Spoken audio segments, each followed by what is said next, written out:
17 Chatham Street, Wednesday.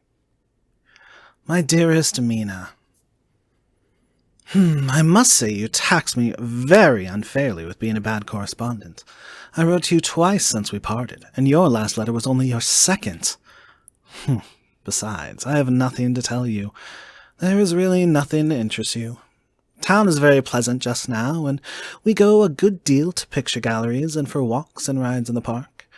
As to the tall, curly-haired man, I suppose it was the one who was with me at the last pop.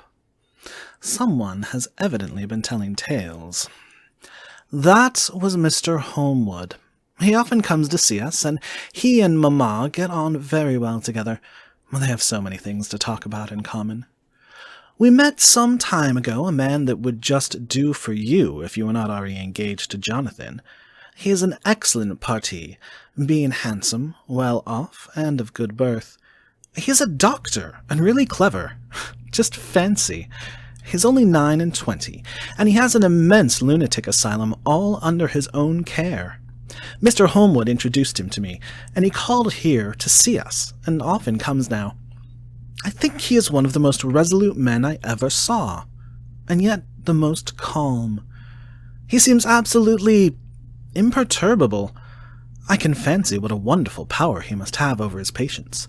He has a curious habit of looking one straight in the face, as if trying to read one's thoughts. He tries this on very much with me, but I flatter myself he's got a tough nut to crack. I know that from my glass. Do you ever try to read your own face? I do, and I can tell you it is not a bad study, and gives you more trouble than you can well fancy if you have never tried it.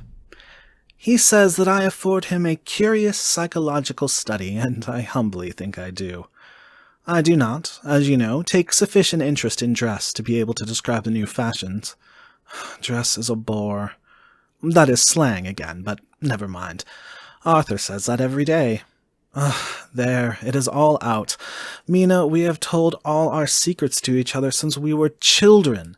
We've slept together and eaten together and laughed and cried together. And now, though I have spoken, I would like to speak more. Oh, Mina, couldn't you guess? I love him. I'm blushing as I write, for although I think he loves me, he has not told me so in words.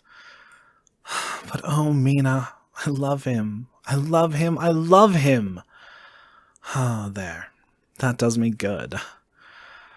I wish I were with you, dear, sitting by the fire undressing as we used to sit, and I would try to tell you what I feel. I do not know how I'm writing this, even to you.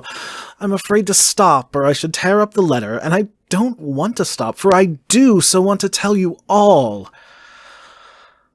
Let me hear from you at once, and tell me all that you think about it. Mina, I must stop. Good night. Bless me in your prayers, and, Mina, pray for my happiness. Lucy. P.S. I need not tell you this is a secret. Good night again. L.